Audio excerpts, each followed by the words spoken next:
नमस्कार। इंडिया ने Covid vaccination के मामले में 200 करोड़ का आंकड़ा पार कर लिया है। ये एक बड़ी उपलब्धि है, लेकिन इसके साथ एक विरोधाभास भी है कि देश में कोरोना के मामले भी लगातार बढ़ रहे हैं। तो क्या बूस्टर डोज का भी असर नहीं हो रहा है? बहुत से हेल्थ एक्सपर्ट्स अब ये भी कहने लगे हैं कि अंधाधुंध वैक्सीन लगाने के बजाय फोकस्ड वैक्सीनेशन होना चाहिए, यानी ज़रूरत के हिसाब से वैक्सीनेशन होना चाहिए।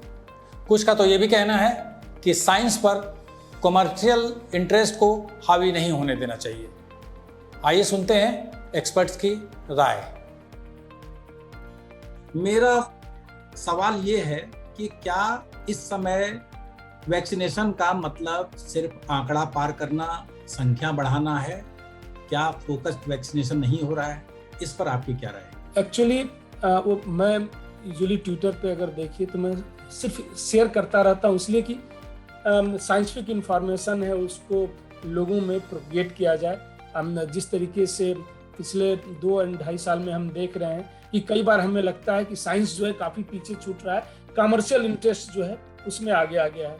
तो इसलिए समय समय पे हम जो है ट्विटर पे करते रहते हैं। अब कमिंग टू योर क्वेश्चन, आपने ये कहा कि जो 30 लोगों को लगाया गया और क्या हमारे वैक्सीन का रोल खत्म हो गया। देखिए, इसमें 2 इशू है।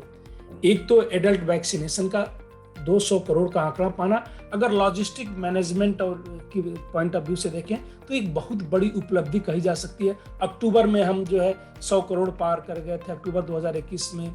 अभी जो है 200 करोड़ जुलाई में पार कर गए हैं। तो ये दर्शाता है कि अगर इच्छा शक्ति हो तो सरकार कुछ भी कर सकती है। ये तो हो गया लॉजिस्टिक मैनेजमेंट की बात, और उसमें जो है इस टाइप की प्रॉब्लम आएंगी।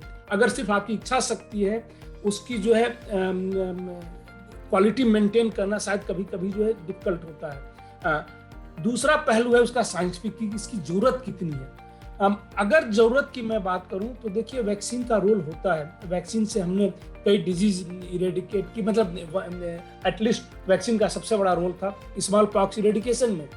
लेकिन वैक्सीन का शुरू में रोल था जब एंटायर पॉपुलेशन ससेप्टिबल पॉपुलेशन था, मतलब उनको इन्फेक्शन भी नहीं हुआ था। वैक्सीन का जो हमारे पास था, ये आया कि डेटा जो है धीरे धीरे आता गया कि यह जो है डेफिनेटली सीवियरिटी रिड्यूस करता है, डेथ रिड्यूस करता है, लेकिन ससेप्टिबल पॉपुलेशन में धीरे धीरे ससेप्टिबल पॉपुलेशन का पूल कम होता गया। नेचुरल इन्फेक्शन जिस तरीके से हुआ, सारा कुछ करने के बाद भी हम रोक नहीं पाए, लॉकडाउन लगाए, डिफरेंट स्ट्रेटजी अडॉप्ट की। सबके बावजूद भी जो पूरी दुनिया में कहीं भी जो है इसको नहीं रोक पाए। इवन 100% वैक्सीन देने के बाद भी कुछ कंट्री में जहां पे कोई वेव नहीं आई थी, 3 डोज हमने 70% तक लगा दी, जैसे साउथ कोरिया है, आपका जो है सिंगापुर है, इन सबों में जो है उसके बाद भी बहुत बड़ी वेव आई। तो साइंटिफिक इसमें यह है कि क्या उसकी नीड थी कि नहीं, नीड है कि नहीं। 200 या 400 करोड़ आंकड़ा पाना आंकड़े के लिए कि हम दुनिया का सबसे बड़ा ड्राइव कर रहे हैं, वो एक अलग इशू हो गया कि लॉजिस्टिक मैनेजमेंट हम कर सकते हैं। इसका पॉजिटिव पहलू ये है कि कभी भी फ्यूचर में अगर ऐसी जरूरत पड़ती है और अगर इच्छा शक्ति है हमारे ऊपर के लोगों में, तो हम कुछ भी अचीव कर सकते हैं। क्योंकि इतना इरेशनल वैक्सीनेशन प्रोग्राम में भी अगर हम 200 करोड़ पा जा रहे हैं, तो इसका मतलब कि हम कुछ भी कर सकते हैं। डेनमार्क ने कहा है, एक्सेप्ट किया है, रादर कन्फेस किया है कि बच्चों को वैक्सीन लगाना एक गलती थी उनकी। भारत के संदर्भ में आपकी क्या प्रतिक्रिया? देखिए, पब्लिक हेल्थ में हम हमेशा देखते हैं कि रिस्क कितना है, बेनिफिट कितना है। अगर बेनिफिट ज्यादा है, क्योंकि एक एक इंडिविजुअल पे हम डिसीजन नहीं लेते हैं, ओवरऑल रिस्क किसी भी एक्टिविटी का, किसी भी इंटरवेंशन का रिस्क और बेनिफिट एनालिसिस हम करते हैं। जब हम risk and benefit analysis adult में कर रहे थे, उस समय जब ससेप्टिबल पॉपुलेशन था, तो बेनिफिट जो है उसके फेवर में था वैक्सीनेशन के, क्योंकि जो भी लिटरेचर अवेलेबल था 80 to 90% रिड्यूस कर रहा था in susceptible population. The problem is हम ससेप्टिबल पॉपुलेशन को भूल जाते हैं। हम 80 to 90% करें। ये बिगिनिंग में जब हम क्लिनिकल ट्रायल करते, मैं सारे क्लिनिकल ट्रायल में कर रहा था, बट एडल्ट में किया, बूस्टर भी मैंने किया है, क्लिनिकल ट्रायल बच्चों में भी मैंने किया है। तो उस समय जो है ससेप्टिबल पॉपुलेशन में था, रिडक्शन हो रहा था, हॉस्पिटलाइजेशन भी कम हो रहा था, डेथ भी कम हो रहा था, वह था। तो एडल्ट में अगर 80 to 90% मान लीजिए रिडक्शन हो रहा है और कुछ वैक्सीन एसोसिएटेड प्रॉब्लम्स भी हो रही हैं, severe adverse event following immunisation कई होती हैं। मैसेंजर आरएनए वैक्सीन को देखिए तो कार्डियोमायोपैथी करता है, पेरिकार्डाइटिस करता है, कोई ब्लड क्लॉटिंग कुछ वैक्सीन करते हैं, थर्मोसाइटोपिनिया करता है, जीबी सिंड्रोम करते हैं, तो कई, बट ये सब रेयर होते हैं वैक्सीन से। तो अगर सीरियस एडवर्स इवेंट को हम उसमें काउंट भी करते थे एडल्ट पॉपुलेशन में, तो चूंकि 1.5% के आसपास केस फेटलिटी रेट था, इन्फेक्शन फेटलिटी रेट की मैं बात नहीं कर रहा हूँ, केस फेटलिटी रेट था उस समय, उसमें अगर रिडक्शन हो रहा था तो काफी ज्यादा बेनिफिट था जब तक पॉपुलेशन ससेप्टेबल था। जब पॉपुलेशन ससेप्टेबल खत्म हो गया तो वो भी बेनिफिट खत्म हो गया वैक्सीनेशन का। चिल्ड्रन के केस में यह ऐसा नहीं था जो डेनमार्क ने कहा, किसी कंट्री ने, आप देख लीजिए जिस दिन लॉन्च हुआ था मैंने कहा था कि this will increase the deaths among children.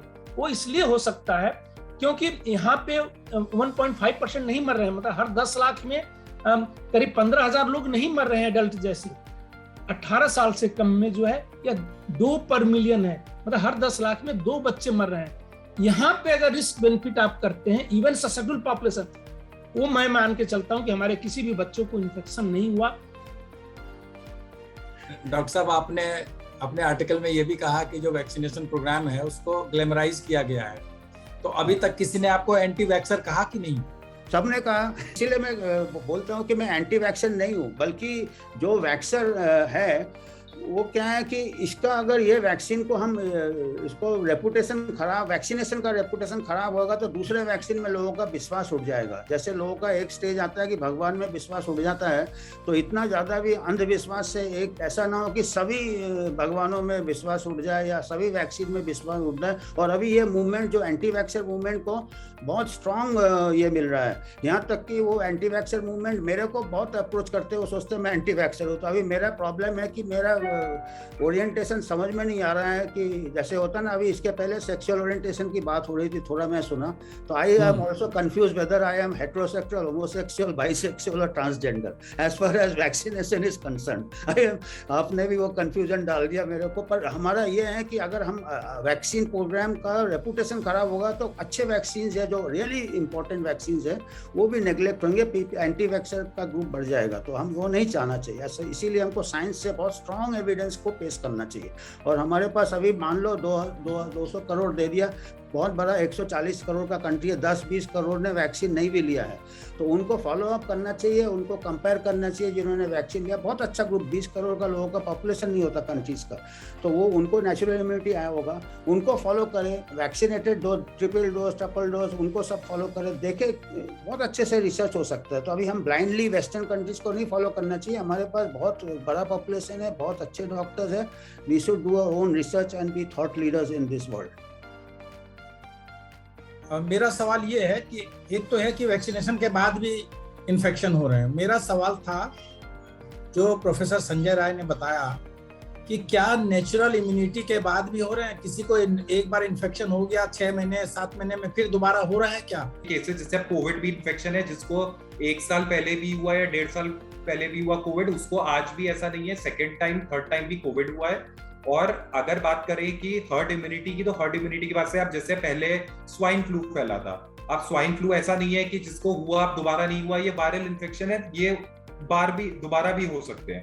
तो वो केसेस ऐसे नहीं है कि वो नहीं आ रहे, केसेस अभी भी हैं जिनको पहले इन्फेक्शन हुआ है, रियकरेंस है।